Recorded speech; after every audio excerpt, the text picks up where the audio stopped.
the cannabis industry could not be healthier. We have a regulatory problem, which we have to fix. Yes. We have a regulatory problem that needs to get fixed. And I, by the way, think, I was listening to a little bit of conversation with Jason and Ziad. I think the one thing people are missing, and I think this is going to be possibly the biggest catalyst for cannabis next year. Okay. Not rescheduling. It's not safer banking. It's not the Boise lawsuit. Although all those things are good. It's going to be the Farm Bill. Hey, what's good, cannabis investors? I hope you're all doing great, and I want to welcome you back to my channel. If you're new here, my name is Jordan, and today we're coming at you with this week in cannabis news from November 4th to the 10th. Now, before we jump in, if you enjoy this video or you learn something, please just leave a like on it, as it really helps out my channel. Of course, you can subscribe below if you don't want to miss any future videos. Try to think of this channel as a time capsule. I've tried to put all the news and facts in one place so that you can watch episodes over time to learn about the evolution of the US cannabis industry and take advantage whenever you feel ready, if you wish to do so, when it does look like reform is on the horizon, despite Florida not going our way. And while that was a tough pill to swallow, of course, I want to thank Kim and everyone involved in the effort. We were close. Obviously, we got the majority, but in hindsight, getting 60% in a state that red, and with that much bullshit propaganda from DeSantis, it was a tough thing to swing. But regardless, we're going to continue from the clip I played in the beginning. If you did not watch this podcast with the Dales Report, Curaleaf, and TerrAscend executives, I definitely recommend tuning in. This link will be in the comments, but carrying on. Okay. Not rescheduling. It's not safer banking. It's not the Boise lawsuit. Although all those things are good. It's going to be the Farm Bill. Farm Bill. Yeah. So in the Farm Bill, Really? What happens there? It can go 2 ways. 3 ways. Sorry, 3 ways. It can go where, and by the way, all of them are positive. It can go where they shut it down completely and say no more intoxicating hemp across the country. That's a boom for the regulated business, right? It can go to where they say we're going to leave it the way it is. Hemp is one product, cannabis is another product. I don't think that's the way it's going to go, but they leave it bifurcated. No. From our perspective, Curaleaf, that's positive too, because for the next 5 years, we're going to build the shit out of our hemp business, and we're going to invest in that. And we're going to go national, and frankly, that's going to be our priority. And we've got the infrastructure now to do it because we've been prepping for this. And by the way, some of my biggest competitors that everybody loves are following our footsteps. They're out there hiring right now for hemp. We know that. I personally think some of the moves, I don't want to mention the name, but some of the moves that were done the last couple of days, some of these acquisitions that look really strange, I think are driven around hemp. That's my view. Oh. And that is, of course, a shot at Ben and that Agrify deal that happened on Monday. So That makes sense. Mike was off. Yeah, That makes makes a lot of sense. sense. Makes a I think lot that's of driven sense around now. hemp. The other way, which I want, this is what I want. This is the backdoor to legalization. That's This is good. The biggest issue in hemp is the D9. D9 in cannabis and D9 in hemp is exactly the same cannabinoid. There is no difference. So what I'm pushing for, and I'm in DC next week, what I'm pushing for is for the Farm Bill to regulate D9 rather than hemp versus cannabis, than marijuana. If we can get that, and I think that we can get the farmers around that, then, because it's more business for them, then we've got a backdoor to legalizing cannabis. Because they're going to legalize D9, and that means they've legalized THC, which means 280E goes away, which means we can do banking, which means we can go public, we can do anything we want as it. All that to point out, it's a long shot. I wouldn't, put our hopes up, but interesting point by Boris. And as like I said, they'll allow hemp businesses. So we can do anything we want after that. It's a backdoor that nobody has been focused on, but it's the fastest route to legalization in the U.S. Never looked at it that way. I don't know how much chance we have of getting that, but it's one of the factors, and that's the one I'm pushing. Yeah. I mean, it obviously sounds great, so thank you, Boris, for dropping nuggets, because a lot of us wouldn't know that this is happening. All that to point out, if you have not tuned into this, the first half is with Jason and Zaid from TerrAscend, and then the second half is with Boris from Curaleaf. So definitely grab that link and check it out if you haven't. Worth reminding y'all that due to the recent bloodbath in the market this past week, MSOs have effectively gone back on sale in the sense that you can buy them now. These companies that are much bigger have way more stores and are producing at least double the revenue that they were at this point in time when they were trading at 4x the values that they are now. So take from that what you will. Of course, this is not advice, and many MSOs, they're not all the same. Some are certainly less risky than others at this point in time. Green thumb, of course, if you're following the balance sheets and traditional value investing. But worth pointing out a few of these comments down here. He makes a great point. Lower growth rates too in the most recent earnings, to be honest. And he's not wrong. Obviously, it was unfortunate to see that, but it makes me want to ask you, what do you think is the biggest factor in the lack of growth in most recent earnings? Is it that new markets coming online haven't grown as quickly as anticipated, or we don't have enough new markets coming online? Because, of course, we're waiting on the big ones, Florida and Pennsylvania. Could it be that MSO management either isn't as good as managing their money as we thought they'd be, or that they promised they'd be? Or is it that lingering 280E tax that makes it so these companies are still working for Uncle Sam and not their shareholders? Let me know what you think in the comments. Of course, many MSOs have opted out of that, and we'll see what consequences they face. But the good news is that at least that 280E that's been stuck around for a long time and eating at most of the profits and growth, I would say, is likely out the door in the next 6 to 12 months if everything goes to plan. So, and I say that because Ohio is still hot and a lot of markets are continuing to see lots of growth. Main thing, they've done 131.8 million since launching August 6th. And if you, for more of a breakdown here, they've sold 16,254 pounds out of just 124 dual-use dispensaries. And so it seems like the more dispensaries they'd approve for adult use and med, they'd see a lot more sales as well. But just wanted to show you the facts, of course. Link in the comments if you want to go through that. And speaking of Florida, despite not getting Amendment 3 to pass, this week apparently Trulieve did in fact move a record high amount of THC and flower in Florida. And so worth noting that Florida's medical market is still very healthy and growing month over month. So it's not the end of the world despite, you know, the tough loss and the fact that it might feel that way. But this is from the Dank Informer, essentially as of yesterday, November 8th. And so just wanted to share that because it's a silver lining, most definitely. And so for anyone interested, this is Florida sales from the Office of Medical Cannabis Use from November 1st to the 7th this past week. Flower market share, of course, Trulieve leading the way. They're getting close to that 50% though and becoming a monopoly, which they probably want to shy away from. THC market share, and then CBD market share. And so, of course, patient count still lingering around that 882,000 mark. Not growing as quickly as anticipated, but just to bring you through these slides if you're interested. This is total flower sales in ounces by company from the 1st to the 7th. Total THC sales in milligrams by company from the 1st to the 7th. Total CBD sales in milligrams by company.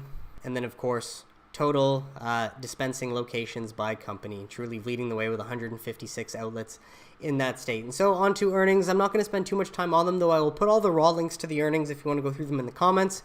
But thank you, Todd, for the summary to highlight whether they beat revenue estimates, EBITDA estimates, gross profit estimates, operating income estimates, gross margin estimates, net income estimates, and earnings per share. And of course, Green Thumb did lead the way with the best-in-class earnings. And so thank you, Cannabist, for these summaries, which I'll just highlight the top, and then I'll click on this and invite you to pause to read. As strong Q3 showing, as expected, revenue ahead and EBITDA in line with consensus and positive cash flow generation continued, allowing the company to further delever the balance sheet. Margins came in a bit quarter over quarter, but were up year over year.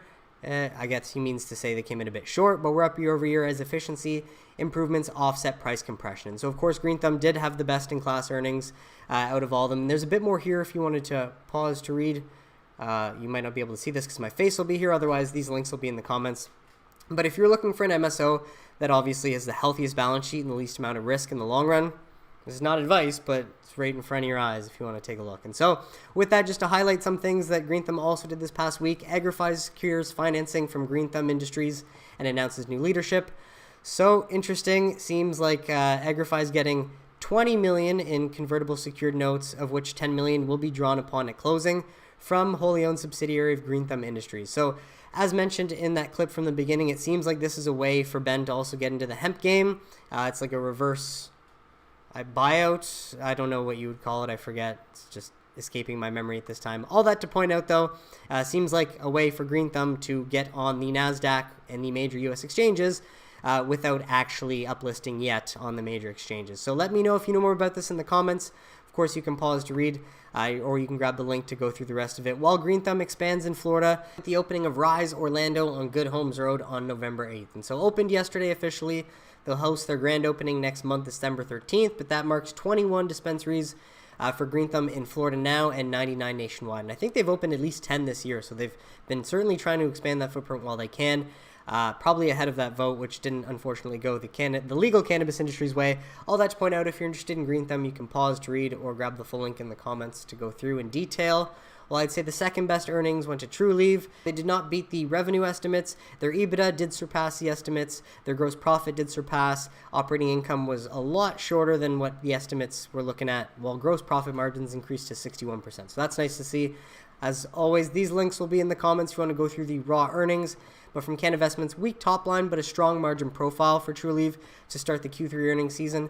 Efficiency improvements have been the highlight of the past year, while the company goes all in on Yes on 3, and that is $144.7 million that they put in on that campaign. That didn't go our way, sadly, providing further funding for the campaign and opening up 25 new Florida stores year to date. So while I thought it was impressive that Green Thumb maybe did 10, the fact that Trulieve did 25 either way, it's going to help them in the medical only market from now until whenever they eventually get adult use. So take from that what you will. Pause to read if you are interested. While there was this one interesting thing I wanted to point out, again, just speculation, just sharing. So let me know what you think in the comments if you know anything about it. But we know that Trulieve and CEO of Kim Rivers met with Trump at some point when Trump was announcing his support for Amendment 3. Now, I saw somewhere that this Susie Wiles was going to be the first woman chief of staff, I believe, in Trump's cabinet. And so, hey, whether Kim and Trump are still in talks, that would be great. That's all we can really hope for. But all that to say, I just thought this was interesting as I saw someone tweet, for anyone interested, here are the companies who paid Susie Wiles, who's going to be that chief of staff apparently, lobbying firm. Of note, $160,000 paid by Trulieve. Are you paying attention yet? And so does Kim have the chief of staff in her back pocket? And is she potentially still talking to Trump? And could this be something that, we see develop over time? I have no idea. I'd love for that to be the case, but I'm just thinking out loud. So let me know what you think in the comments if you know anything more about that. While Cresco Labs, I'd say, had the next best earnings. Revenues did not beat the estimates, however, and their EBITDA did not beat the estimates. Their gross profits did not beat the estimates. Their operating income also did not beat the estimates. However, gross margins improved to 53%. So I'd say that's a win. And of course, I'll put the raw link to the earnings in the comments. And Canna Investments has not provided his deeper dive into Cresco Labs yet. So once he shares that, I'll put that in the link in the comments once I post this video tomorrow. But with that, moving along to Curaleaf, 331 revenues did not beat estimates. Their EBITDA was just short of the estimates. Gross profit also short of estimates. Operating income short of estimates. And gross profit margins slightly short of estimates. So of course, being one of the bigger operators, we've seen this for a long time out of Curaleaf, and we're anticipating they turn the curve at some point. Maybe with that international business that they're getting out of Europe. Doesn't seem to be there yet. All that to say, link in the comments if you want to go through the raw earnings.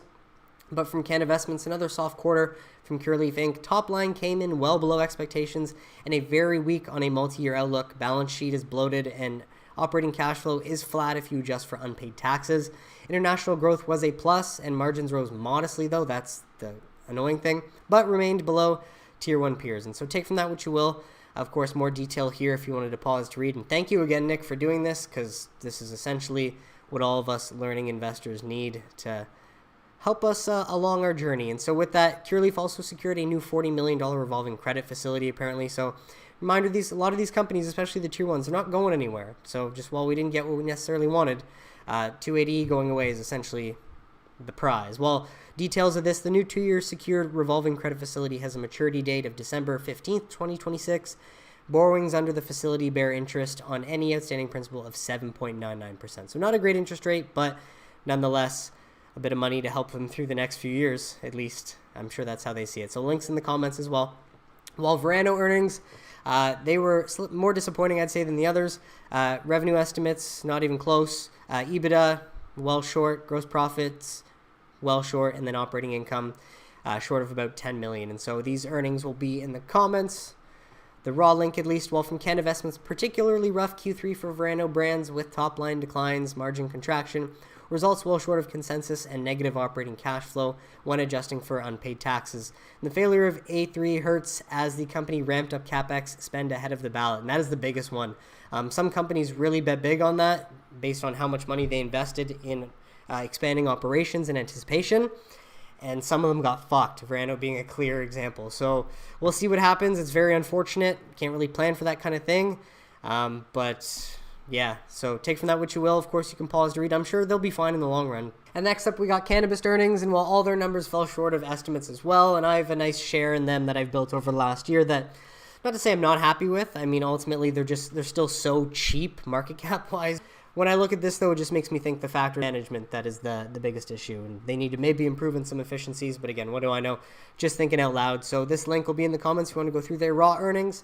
While from Canna Investments, no improvement visible for Cannabist in Q3. Margins contracted sequentially and remained weak relative to peers. Cash flow turned further negative as new cash coming in from asset sales only serves to temporarily sustain operating losses.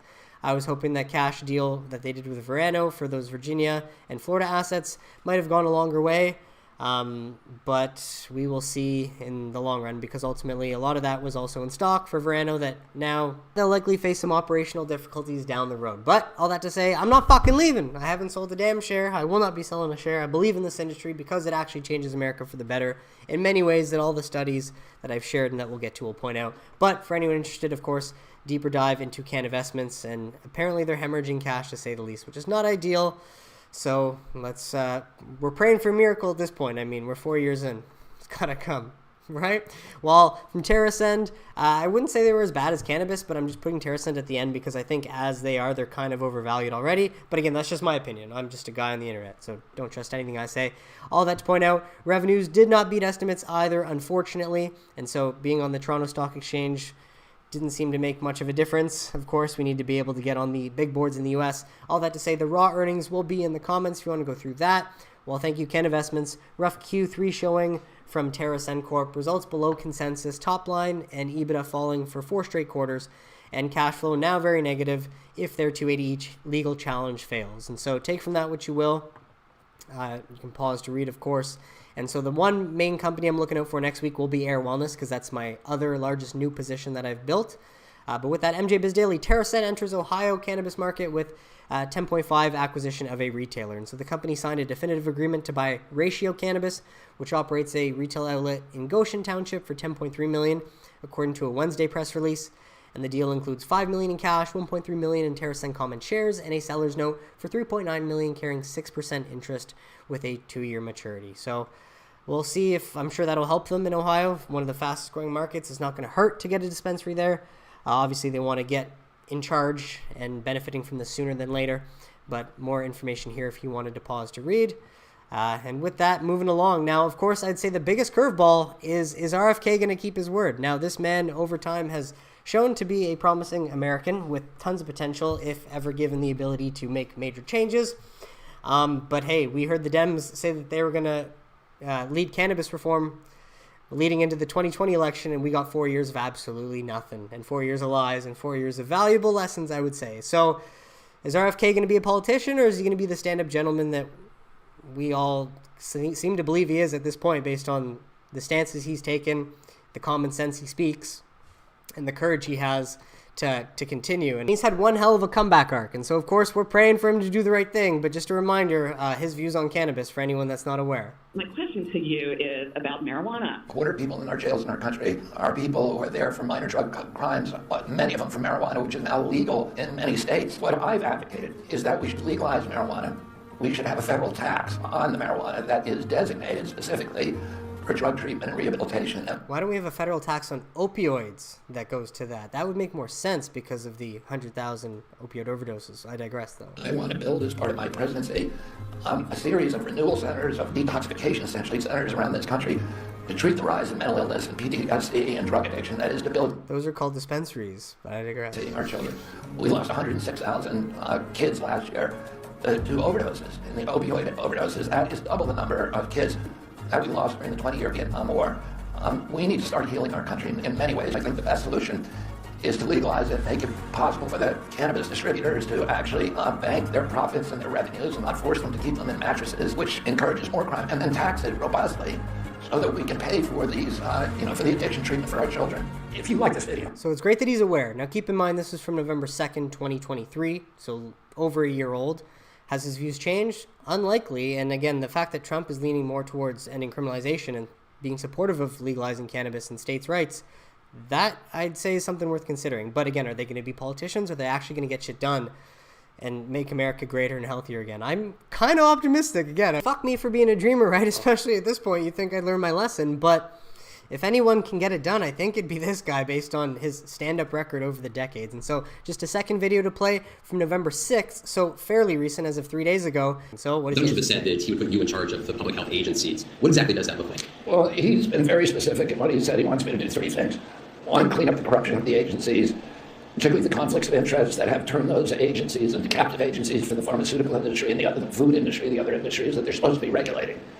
Number 2, to return those agencies. Yeah, you think Kamala would have done that? No, she's powered and bought by them. To the gold standard science, the empirically based, evidence-based medicine that they were famous for when I was a kid, And number 3, to make America healthy again, to end the chronic disease. So he essentially just repeats the points, of course, that he put in his post. But all that to say, of course, the science backs cannabis as a medicine.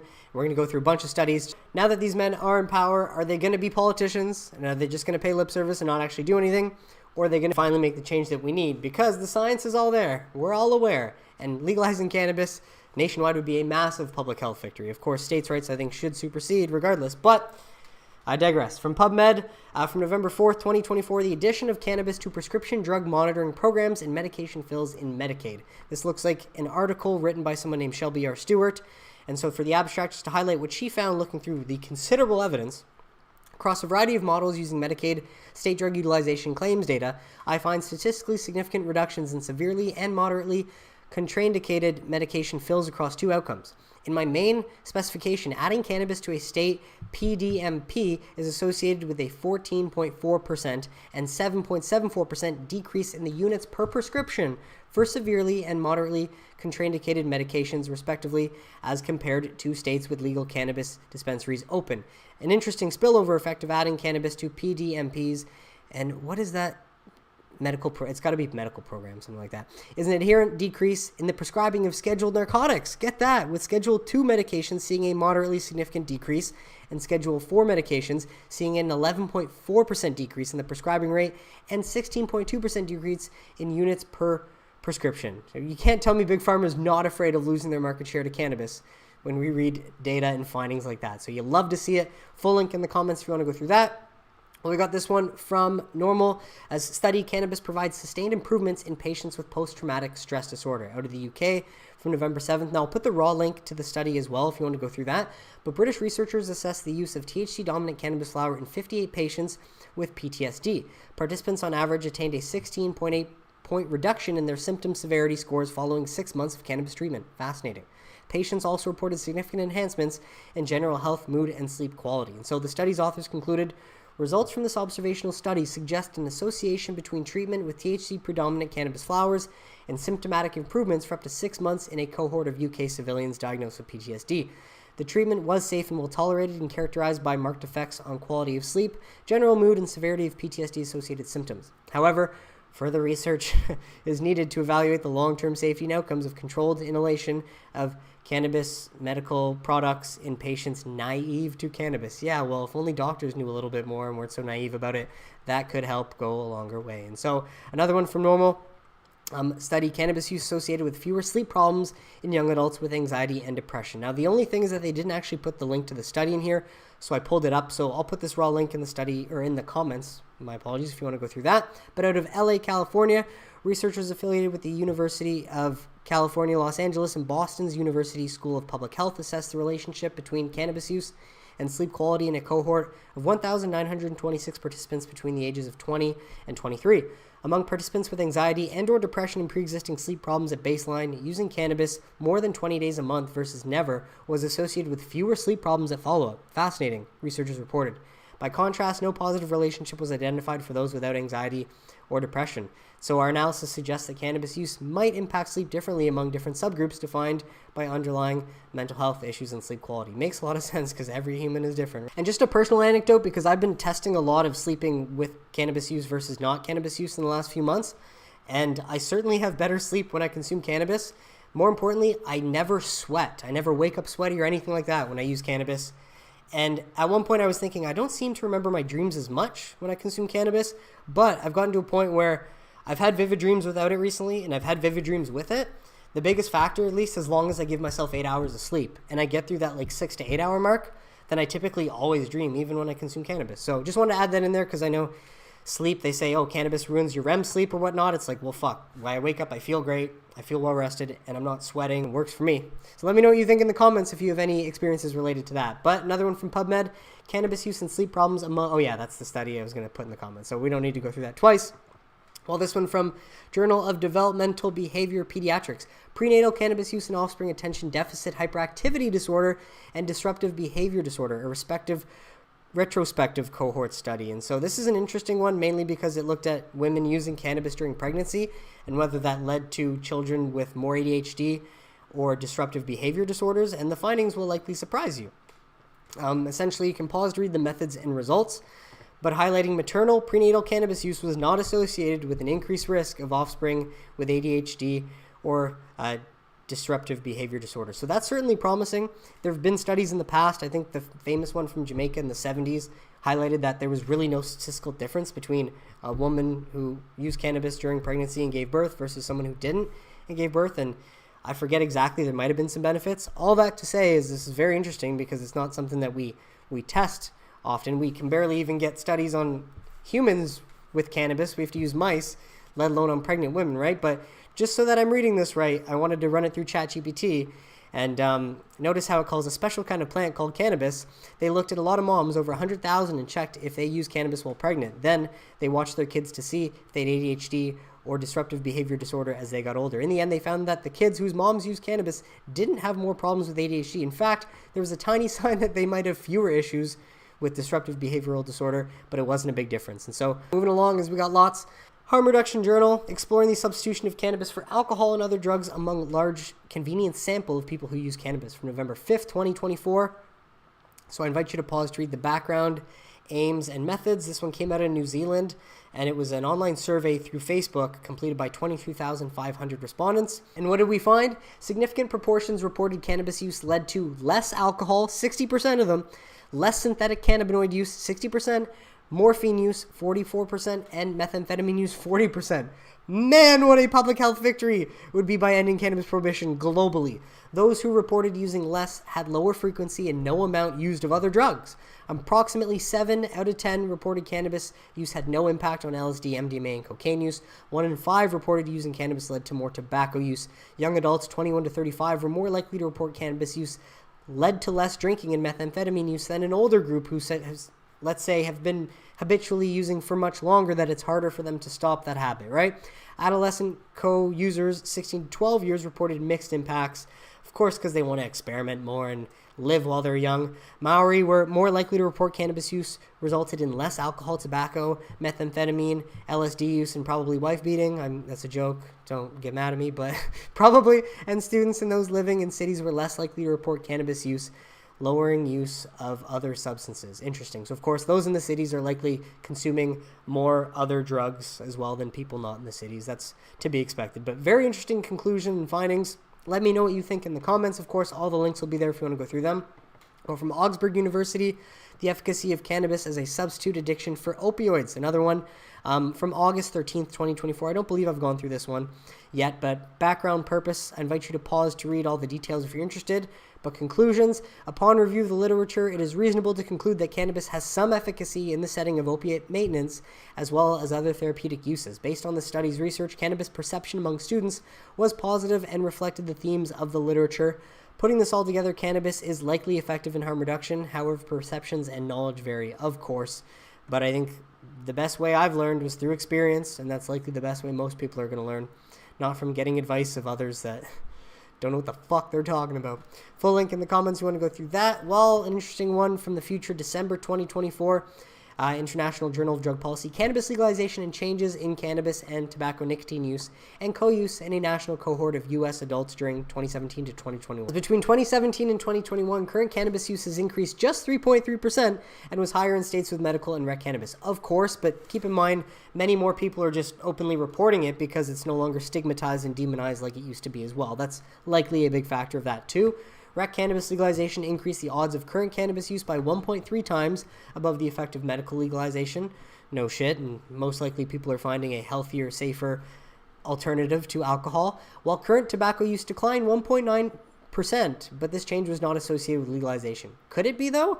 I mean, I don't know. In Canada, they're not saying that cannabis legalization has led to like a percentage drop in alcohol consumption, which it has, fortunately, but could there be a correlation? Most likely, because 5 years ago, you didn't have 1,000 pot shops that people could use alternatively that were legal, right? So either way, let me know what you think in the comments, but just wanted to point that out a bit more here if you wanted to pause to read the background, methods, and then results and conclusion as well. And so moving along to last study, Tilray Medical announces positive results from study on oral cannabis extract for chemotherapy-induced emesis. And so a very niche one here.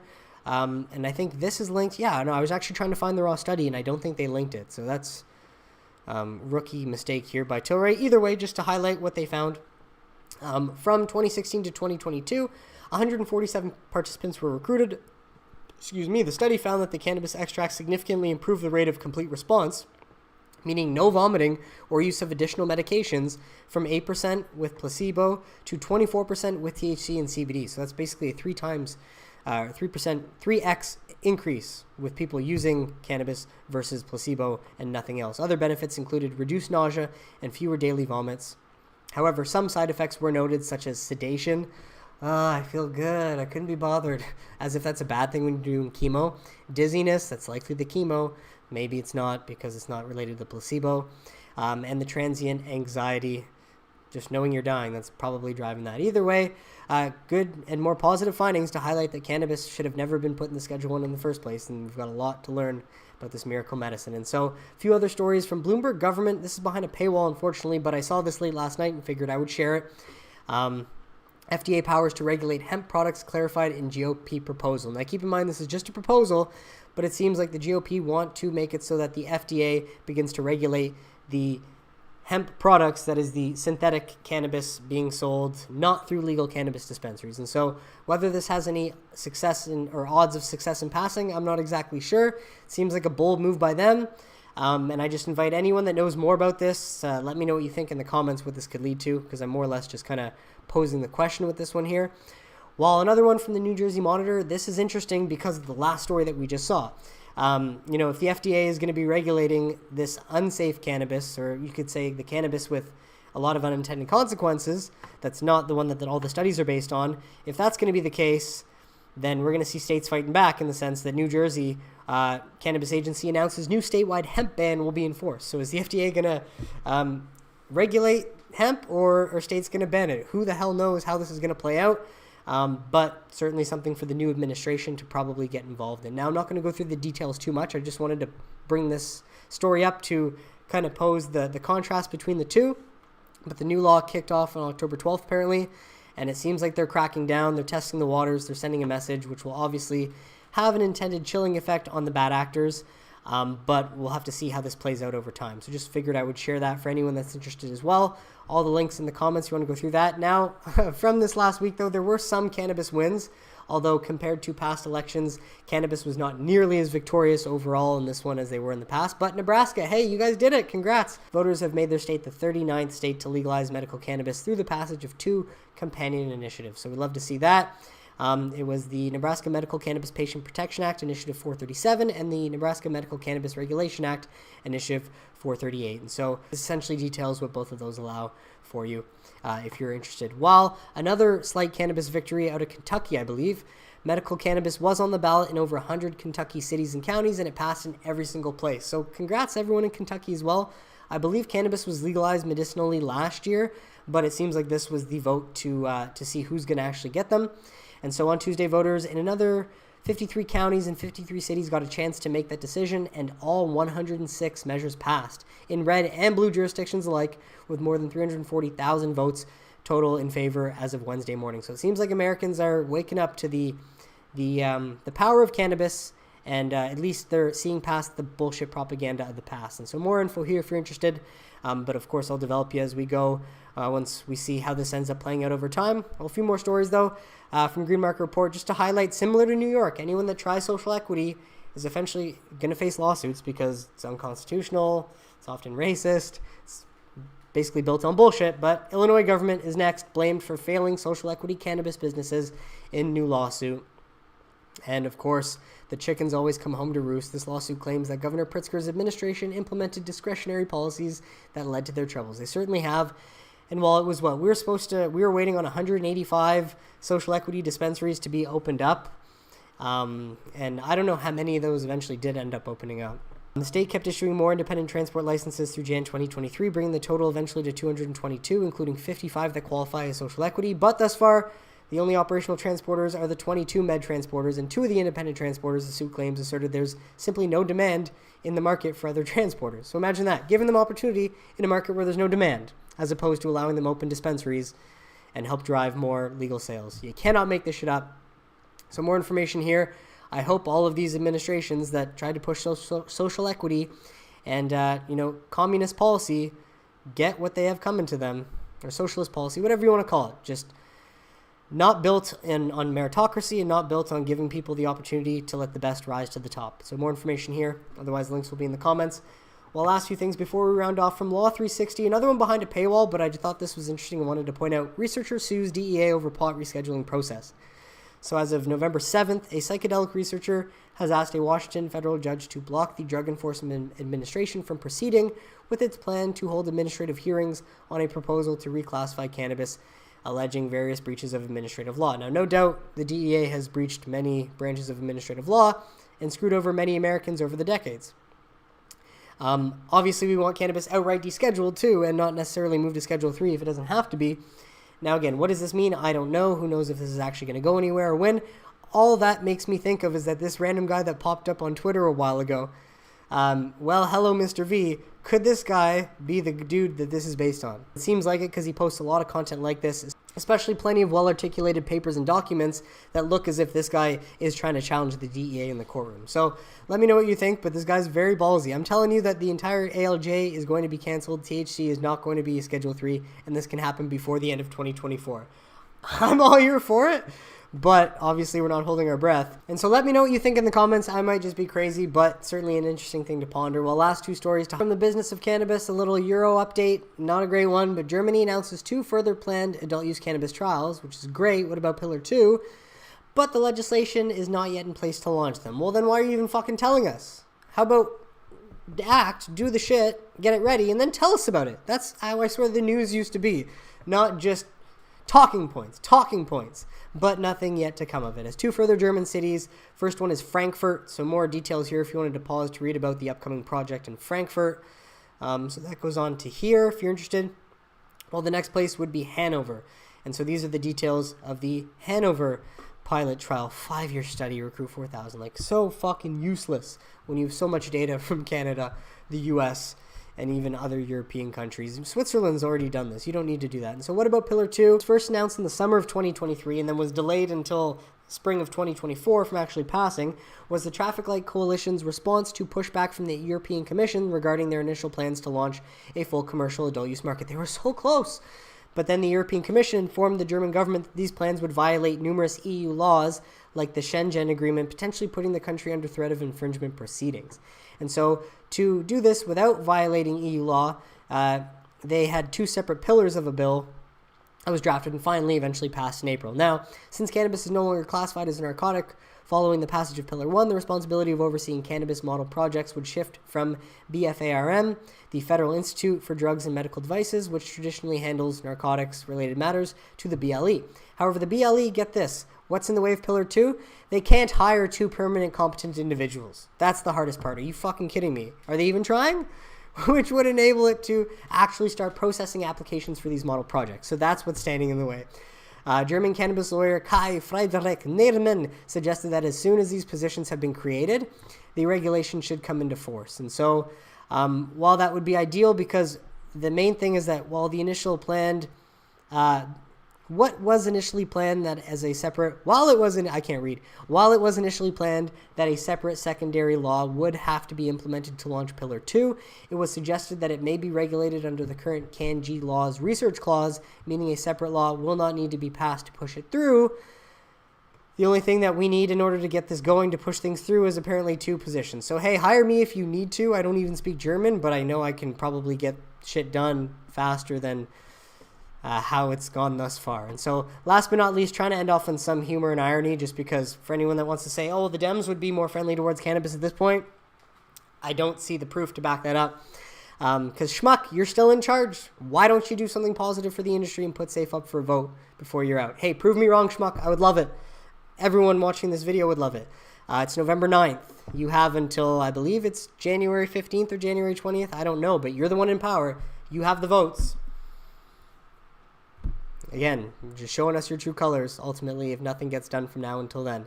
And you're just going to make everyone that much bigger fans of the new administration if they prove to be the individuals that want to make America better and don't turn into shiesty politicians like yourself. But that is it for today's episode, folks. I want to thank you so much for tuning in, and I really hope you got some value out of it. What did you think of today's stories? Let me know in the comments if you have any questions or suggestions, and I'd be happy to address them. But besides that, if you enjoyed this video and you learned something, please just leave a like on it. Subscribe below if you don't want to miss any future videos, and I will catch you next week for This Week in Cannabis News.